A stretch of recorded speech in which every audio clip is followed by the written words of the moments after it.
عزیز جان شما جور باشه، تیار خوشحال باشیم.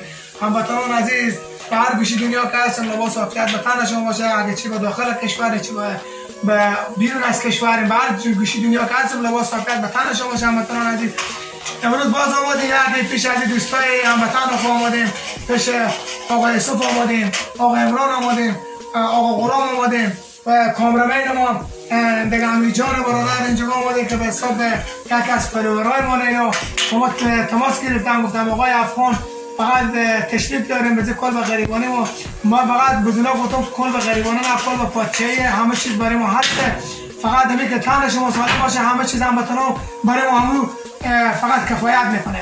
هموطنان عزیز باز آمدیم بدی اتاق عزیز آقا عمران جان و آقا یوسف جان و آقا غلام جان و امیر جان آمدیم که بیامدیم اینجا فقط چند کلمه حرف قصه و بریبر تحولات داشته باشیم که خودی همدیگر که فقط بخندیم و شوخی کنیم.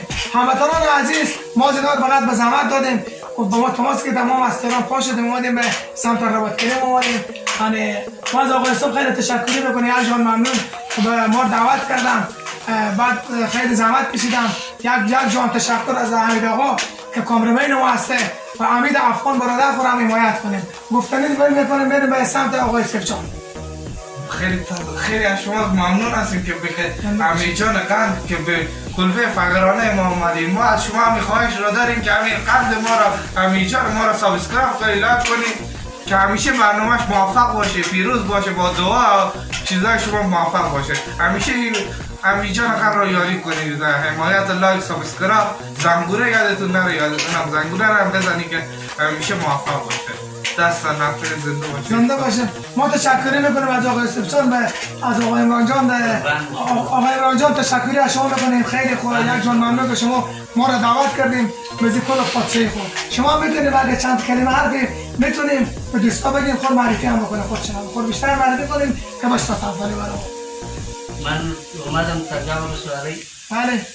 ترجمه رسوایی هستم. چیه؟ کجا اومدی؟ از افغانستان. بله بله. ما وزیرات باشگاهیم که شما از فلوورا مانیم، درسته؟ خوش آمدید. زنده باشیم زنده باشیم. یک جان آقا غلام هم مثل که بندازم تو اینجا آشپزی میکنه، زحمت میکشه. یک از دوستای ما. دوستان عزیز سلام علیکم.